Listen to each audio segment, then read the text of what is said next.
வணக்கம் நண்பர்களே. இந்திய அரசியலில் முக்கியமான சில டாபிக்ஸை இந்த பதிவில் பார்க்க போகிறோம். முதல் டாபிக் என்ன அப்படின்னா, அதிமுகவுடைய வேட்பாளர்கள் அறிமுக கூட்டம் அப்படிங்கிறது திருச்சியில் ரொம்ப பிரம்மாண்டமாக அதிமுக நடத்தியிருக்காங்க.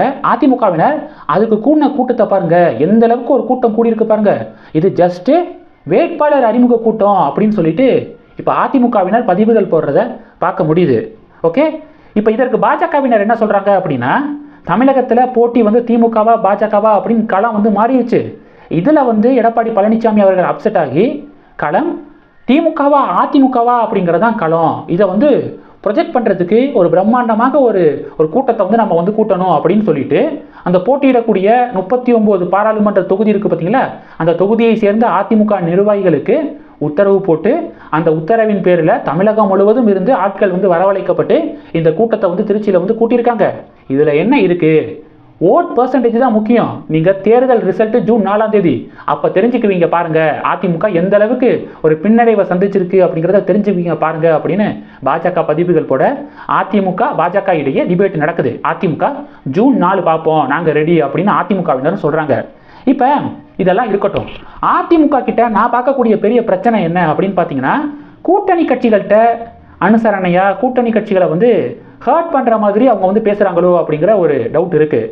காரணம் என்ன அப்படின்னா, எடப்பாடி பழனிசாமி அவர்கள் தொடர்ந்து இப்போ என்ன சொல்கிறாருன்னா, அதிமுக கூட்டணி கட்சிகளை நம்பி இல்லை, கூட்டணியை நம்பி அதிமுக இல்லை, கூட்டணி கட்சிகளை நம்பி இல்லை அப்படின்னு எடப்பாடி பழனிசாமி அவர்கள் பல மேடைகளில் பேசுகிறாரு.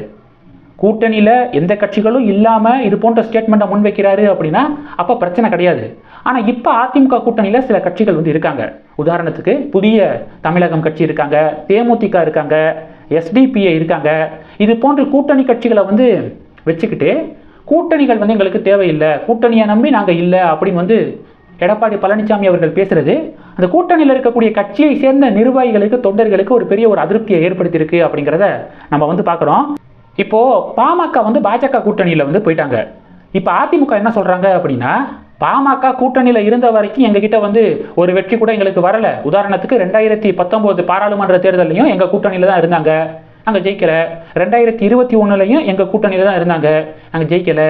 2024 இப்போ போயிருக்காங்க. அதனால் பாமக எங்கள் கூட்டணியில் இருந்த வரைக்கும் எங்களுக்கு பெரிய வெற்றிகள்லாம் வந்தது கிடையாது அப்படின்னு சொல்லிட்டு எடப்பாடி பழனிசாமி அவர்கள் பேட்டி கொடுத்துருக்காரு. இப்போது 2021 அதிமுக 60க்கும் மேற்பட்ட சட்டமன்ற உறுப்பினர்கள் அதிமுக ஜெயிக்கிறாங்க.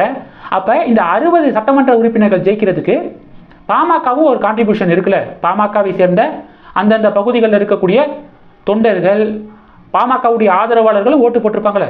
அப்போ ஜெயிச்ச பிறகு நிறைய சட்டமன்ற உறுப்பினர்கள் வந்த பிறகு பாமக 2021 எங்கள் கூட்டணியில் இருந்தும் எங்களுக்கு வெற்றி கிடைக்கல அப்படின்னு எப்படி இபிஎஸ் பேசுகிறாரு அப்படிங்கிறது ஒரு பெரிய வியப்பாக இருக்குது. இப்படி தான் 2021 சட்டமன்ற தேர்தல் முடிஞ்ச உடனேயே சிபி சண்முகம் பாஜக நம்ம கூட்டணியில் இருந்ததுனால சிறுபான்மை மக்களுடைய வாக்குகள் கிடைக்கல, அதனால தான் தோத்தோம், நம்ம தோல்வி அடைஞ்சதுக்கு பாஜக தான் காரணம் அப்படின்னு சிபி சண்முகம் பேசினாரு.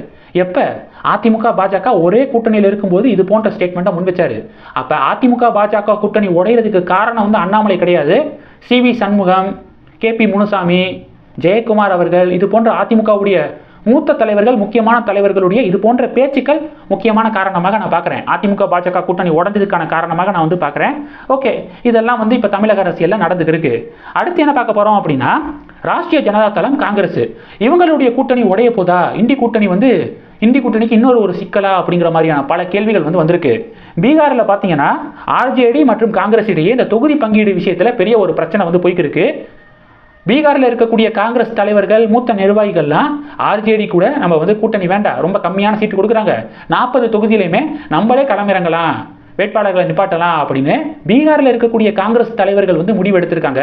உடனே ஆர்ஜேடி என்ன பண்ணியிருக்காங்க அப்படின்னா, டக்குன்னு டெல்லிக்கு போய் சோனியா காந்தி அவர்கள் மற்றும் மல்லிகார்ஜுனா கார்கே அவர்களை சந்திச்சு, இது மாதிரி உங்கள் கட்சியில் பீகாரில் காங்கிரஸ் தலைவர்கள் தனித்தே நாங்கள் வேட்பாளரை களமிறக்க போகிறோம், ஆர்ஜேடி கூட பேச்சுவார்த்தை கிடையாது அப்படின்னு சொல்லிட்டாங்க.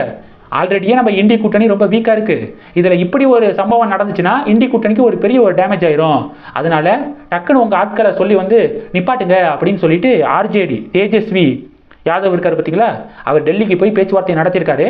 சோனியா காந்தி அவர்கள் மற்றும் கார்கே அவர்கள் ஓகே இல்லை அப்படியெல்லாம் நடக்காமல் நாங்கள் பார்த்துக்குறோம் அப்படின்னு ஒரு உறுதி தெரிவிச்சிருக்காங்க. அதன் பிறகு தான் இல்லைங்க யார் சொன்னது பிரச்சனைன்னு, ஆர்ஜேடி காங்கிரஸ் கூட்டணி கன்ஃபார்மு அப்படின்னு இப்போ பேட்டி கொடுத்துருக்காரு. கடைசி டாபிக் என்ன பார்க்க போகிறோம்? டெல்லியுடைய சிஎம் அரவிந்த் கெஜ்ரிவால் அவர்களை அமலாக்கத்துறை அரெஸ்ட் பண்ணிட்டாங்க. இந்த நியூ லிக்கர் ஸ்கேம் பாலிசியில் வந்து லிக்கர் பாலிசி ஸ்கேமில் வந்து அரெஸ்ட் பண்ணிட்டாங்க அப்படிங்கிறது எல்லாருக்கும் தெரியும். இப்போ இன்னொரு ஒரு அதிர்வலையை ஏற்படுத்தியிருக்கக்கூடிய விஷயம் என்ன அப்படின்னா, பன்னூன் அப்படிங்கிற ஒருத்தன் இருக்கான் பார்த்தீங்களா? யார்? காலிஸ்தான் பயங்கரவாதி இந்த பன்னூன், சீக் ஃபார் ஜஸ்டிஸ் அப்படிங்கிற அமைப்புடைய ஹெட்டு. அவன் வந்து ஒரு வீடியோ வந்து ரிலீஸ் பண்ணியிருக்கான். அந்த வீடியோவில் என்ன சொல்லியிருக்கான் அப்படின்னா, 2014 இப்போ வரைக்கும் 133 கோடி ரூபாய்க்கிட்ட ஆம் ஆத்மி பார்ட்டிக்கு காலிஸ்தான் ஆதரவு அமைப்புகள் வந்து நிதி வந்து கொடுத்துருக்கு, ஃபண்டு கொடுத்துருக்கு அப்படின்னு சொல்லிட்டு பன்னூன் வந்து ஒரு வீடியோ ரிலீஸ் பண்ணியிருக்கான். அது மட்டும் இல்லாமல் இன்னொரு ஒரு பெரிய அதிர்ச்சி என்ன அப்படின்னா, புல்லார் தேவிந்தர் பால் சிங் புல்லார் அப்படிங்கிற ஒருத்தன் இருக்கான். இவன் யார் அப்படின்னா, 1993 டெல்லி வெடிகுண்டு வழக்கில் கைது செய்யப்பட்டவன், அக்யூஸ்டு, சிறையில் இருக்கான். அந்த 1993 பாம் பிளாஸ்டில் 9 பொதுமக்கள் வந்து இறந்து போகிறாங்க, 30க்கும் மேற்பட்டோர் படுகாயம் அடைகிறாங்க. அந்த அக்யூஸ்டு தான் அந்த புல்லார் அப்படிங்கிறவன். இவனை ரிலீஸ் பண்ணுறதுக்காக ஆம் ஆத்மி பார்ட்டிக்கு ஃபண்டு வந்து வழங்கப்பட்டுச்சு அப்படிங்கிற மாதிரி பன்னூன் வந்து ஒரு வீடியோ வந்து ரிலீஸ் பண்ணியிருக்கான். இது மிகப்பெரிய ஒரு அதிர்வலையை வந்து ஏற்படுத்தியிருக்கு.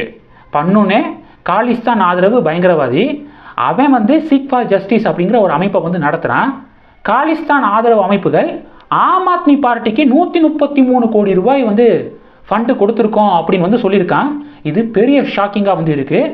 அந்த பன்னூன் சொன்னதில் உண்மை இருக்கா இல்லையா அப்படிங்கிறத இன்வெஸ்டிகேஷன் ஏஜென்சி களமிறங்கி விசாரணை நடத்தினா உண்மை என்ன அப்படிங்கிறது தெரியும். இந்த டாபிக்ஸ் குறித்து உங்களுடைய பார்வைகளை மறக்காமல் கமெண்ட் பண்ணுங்கள். இந்த வீடியோ பிடிச்சிருந்துச்சுன்னா லைக் பண்ணுங்கள், ஷேர் பண்ணுங்கள். மறக்காமல் நம்ம சேனலை சப்ஸ்கிரைப் பண்ணுங்கள். மேலும் நம்ம சேனலுக்கு சப்போர்ட் பண்ணணும் அப்படின்னு ஆசைப்பட்டீங்கன்னா, நான் பேசக்கூடிய வீடியோக்கு கீழே நன்றி அப்படிங்கிற ஆப்ஷன் இருக்குது. அதை கிளிக் பண்ணி உங்களால் முடிந்த தொகையை சேனல் வளர்ச்சிக்காக கொடுத்து உதவி செய்யலாம். இல்லை ஜாயின் பட்டனை கிளிக் பண்ணி நம்ம சேனலுக்கு மெம்பராக வந்து ஆகலாம். நன்றி. ஜெய் ஹிந்த்.